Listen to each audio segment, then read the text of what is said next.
जी देखिए, मैं मानता हूँ कि हमारे पूरे संगठन को ये टिकट मिला है और जिम्मेदारी संगठन को मिला है। मैं एक चेहरा हो सकता हूँ, मुझे ये जिम्मेदारी दिया गया है कि हमारे पूरे संगठन को साथ लेके अब सारे भाई बहन मिल के और यहाँ संगठन को स्थापित किया जाए। पार्टी का विजय हो, एनडीए का विजय हो और ये विजय सिर्फ चुनावी या राजनीतिक विजय ना हो, ये बक्सर का विजय हो, क्योंकि यहाँ से जो काम शुरू होने वाला है, जो विकास का रफ्तार पकड़ने वाला है, इस बात की जिम्मेदारी मिली है और इसी का ये हमारा एक सकारात्मक और संगठित प्रयास है। बक्सर की जनता को क्या कहेंगे? मैं यही कहूँगा कि इस सकारात्मक और संगठित प्रयास का हिस्सा बनिए। बक्सर आपका भी उतना ही है जितना किसी भी राजनीतिक दल का हो। तो अब मुद्दों पे हम बात करेंगे, विकास की बात ही नहीं करेंगे, विकास करके दिखाएंगे और एक बेहतरीन जो समाज हम गठन कर सकते हैं। ये एक वक्त आ गया, एक मौका मिला है। मैंने अपने आप को, मेरे लिए एक चैलेंज है कि एक आदर्श बक्सर कैसे स्थापित किया जा सके। और क्योंकि मैं यहाँ हूँ, देखिए मेरा तो चुनाव राजनीति शुरू हो रहा है, मैं अगर काम नहीं करूँगा तो मेरा राजनीति 2 साल में ख़त्म हो जाएगा।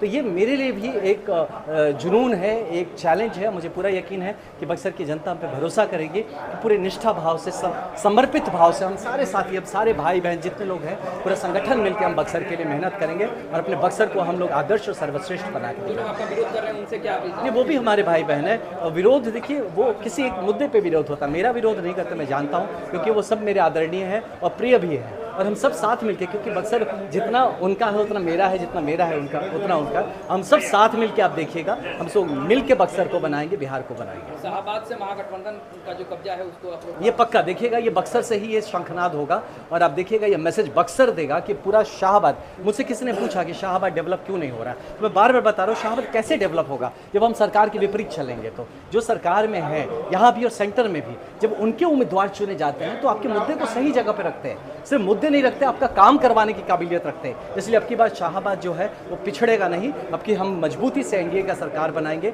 और जो हमारा सेंट्रल में भी गवर्नमेंट है, इसकी पूरी सहयोगिता के साथ आप देखिएगा शाहबाद में एक नया विकास का जो दौर शुरू होगा, ये पहले कभी नहीं था और आने वाले कई दशकों तक ऐसा नहीं है। कुछ लोग आरोप लगा रहे हैं कि आनंद मिश्रा सिर्फ खुद के महत्वाकांक्षा के लिए चुनाव और राजनीति। भैया हम खुद महत्वाकांक्षा करते तो आईपीएस क्या बुरा था, ये बताइए ना। आईपीएस में मेरा बैच डीआईजी है, कल आईजी, एडीजी, डीजीपी बनता, तो वो क्या बुरा था? तो आप खुद समझिए, मैं तो अपना सब छोड़ के आया हूँ, तो मतलब कब त्याग कह लीजिए, कुछ लीजिए। तो मेरे मन में क्या है कि मुझे दर्द होता है इस जगह को ऐसे तकलीफ में देख। आपको तय करके जो यूपीएससी निकालने की जो युवा सोच रहे हैं वो तो राजनीति में आएंगे? नहीं, बिल्कुल नहीं।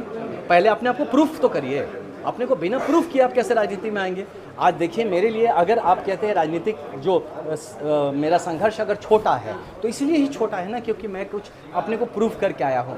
तो जो भी राजनीति में आना चाहते हैं, अपने जीवन के किसी भी आयाम पे पहले प्रूफ करिए। कुछ अच्छे बिजनेसमैन बनिए, अच्छे डॉक्टर बनिए, अच्छे टीचर बनिए, अच्छे ब्यूरोक्रेट बनिए, कुछ भी बनिए, लेकिन वो करने के बाद राजनीति में आइए। लेकिन ऐसा नहीं कह सकते आप कि बिना प्रूफ किए आप सिर्फ राजनीति में आ जाएंगे। वो भी आ सकते हैं, उसमें दिक्कत नहीं है, लेकिन जहाँ रहिए बेस्ट है।